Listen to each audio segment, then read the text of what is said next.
इस वीडियो में हम लोग डिस्कस करने वाले हैं आईटीआई यू के बारे में। जी हाँ, जिसको हम लोग अपडेटेड रिटर्न बोलते हैं।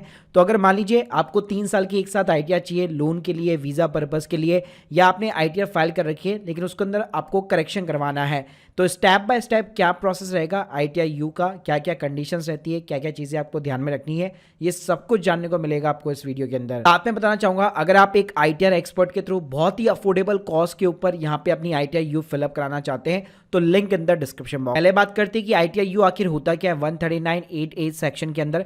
तो देखिए, आईटीआई यू का सिंपल सा मतलब होता है अपडेटेड रिटर्न। जी हाँ, तो अगर मान लीजिए अगर आप ड्यू डेट को मिस कर देते हैं आईटीआर की, नॉर्मली जो है 31 जुलाई रहती है और बी रिलेटेड आईटीआर की 31 दिसंबर रहती है हर साल।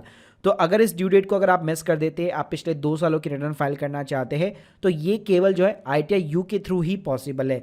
लेकिन यहाँ पे कुछ कंडीशंस होती है। एग्जाम्पल, जैसे अगर आप टीडीएस का रिफंड लेना चाहते, मान लीजिए पिछले कुछ सालों में आपका टीडीएस कटा था, आप आईटीआर फिल करना भूल गए, अब आप चाहते हैं कि मैं आईटीआई यू फाइल करके टीडीएस का रिफंड क्लेम कर लूँ, तो ये चीज़ भाई पॉसिबल नहीं है।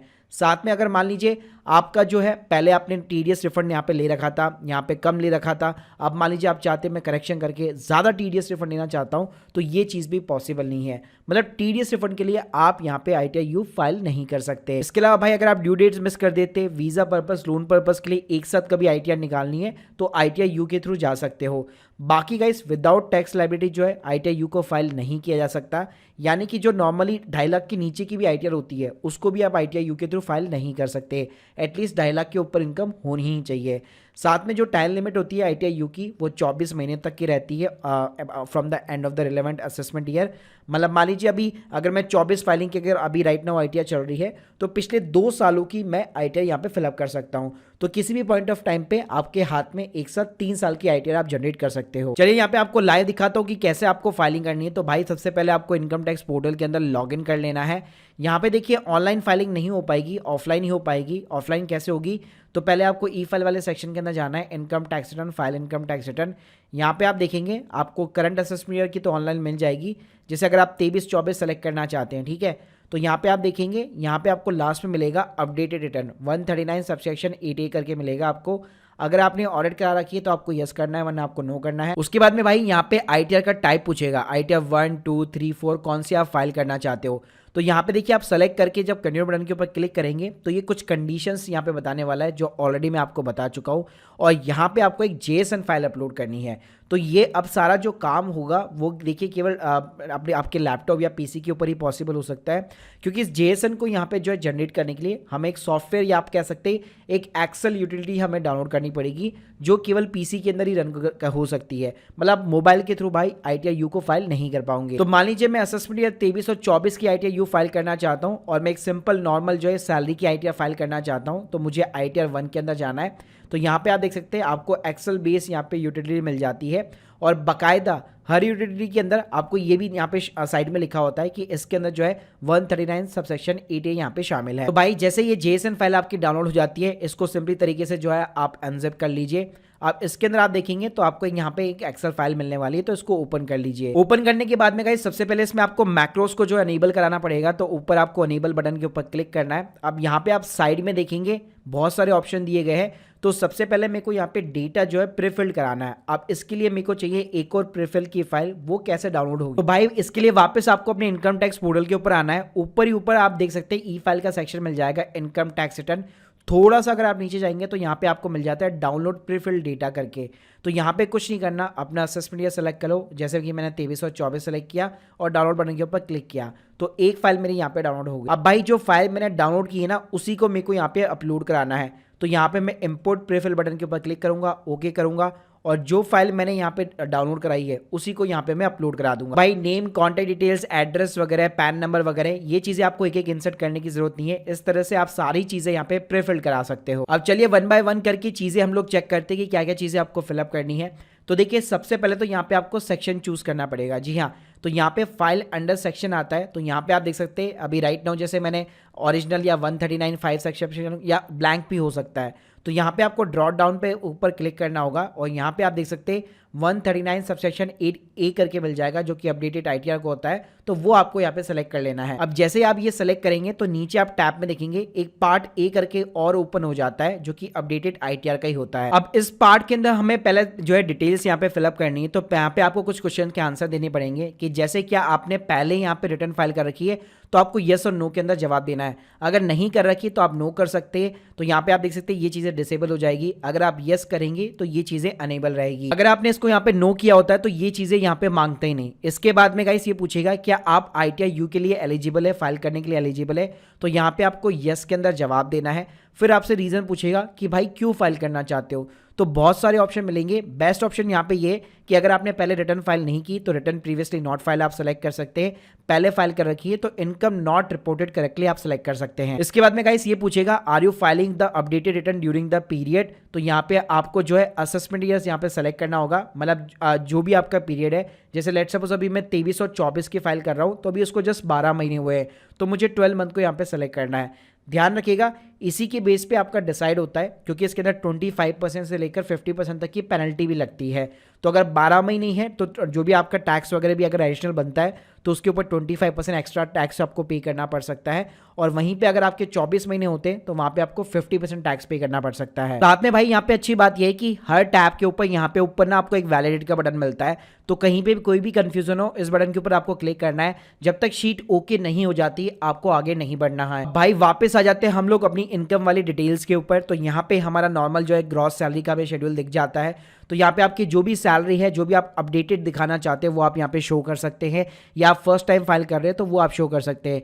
जैसे मैंने बताया था कि 2.5 लाख के नीचे तक की आइटम यहाँ पे फिलअप नहीं हो सकती है, तो मेक श्योर कीजिए आपकी इनकम जो है 2.5 लाख के ऊपर ही हो। जैसे एग्जांपल के लिए हम लोगों ने यहाँ पे 4.5 लाख रुपए की सैलरी दिखा दी है। नीचे अगर आप आएंगे तो यहाँ पे आपको अलाउंसेस मिल जाएंगे। अगर आपको एचआरए, एलटीए ये सारे अलाउंसेस मिलते हैं तो आप यहाँ पे इसको कंसिडर कर सकते हैं। अगर आप थोड़ा सा नीचे जाएंगे तो यहाँ पे आपको प्रोफेशनल टैक्स दिख जाएगा, जो कि अगर 1200 से 2400 के बीच में आप अपना फॉर्म 16 चेक कर सकते हैं। तो अगर ऐसा है तो आप यहाँ पे अवेल कर सकते हैं। नीचे आपको हाउस प्रॉपर्टी का कॉलम दिख जाएगा, तो अगर आपका होम लोन चल रहा है, इंटरेस्ट यहाँ पे आप पे करते हैं सेल्फ ऑक्यूपाइड प्रॉपर्टी पे, तो 2 लाख तक का डिडक्शन, आपका इंटरेस्ट का डिडक्शन यहाँ पे आप अवेल कर सकते हैं। अगर लेट आउट प्रॉपर्टी है, रेंट रिसीव होता है, तो रेंटल इनकम यहाँ पे आप इंसर्ट कर सकते हैं। इसके अलावा नीचे अदर सोर्सेज का आपको कॉलम मिल जाएगा, जिसके अंदर आपका बैंक का इंटरेस्ट और आपका डिविडेंड का इनकम, आपके बैंक की एफडी का इंटरेस्ट, ये चीजें आती है।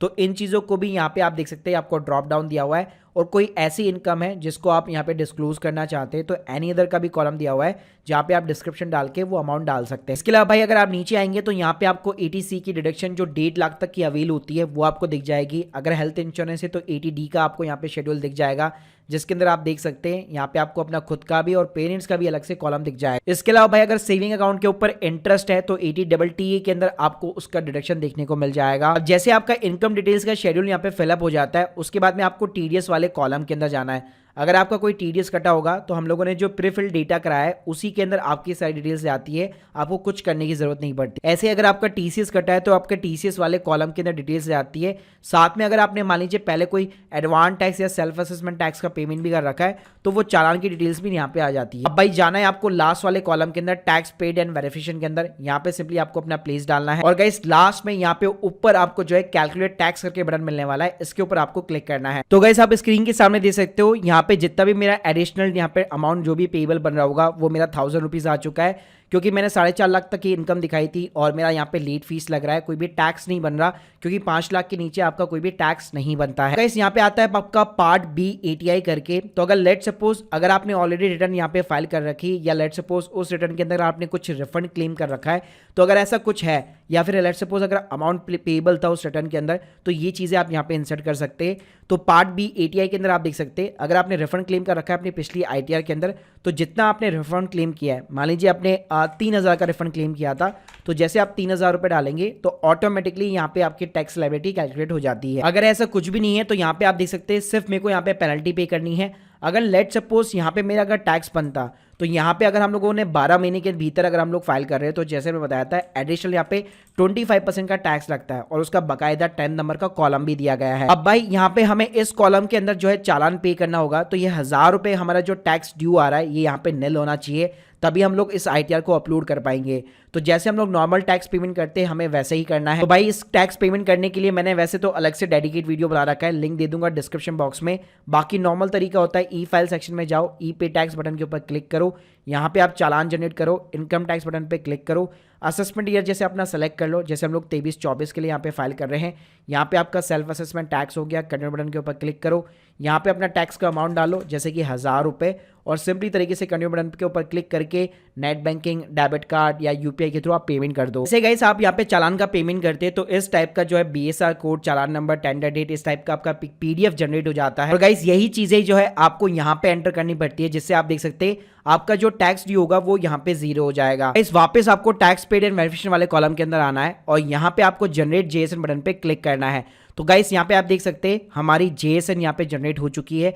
अब कुछ नहीं कराना, आपको इसको सेव कराना है। भाई JSN फाइल को अपलोड कराना बड़ा ही आसान है। ई फाइल में जाना है आपको, again file income tax return 23 और 24 सेलेक्ट किया था हम लोगों ने पहले भी, यहाँ पे अपडेटेड रिटर्न हो गया, नो हो गया, ITR 1 सेलेक्ट कर लिया, यहाँ पे कंफर्मेशन हो गया।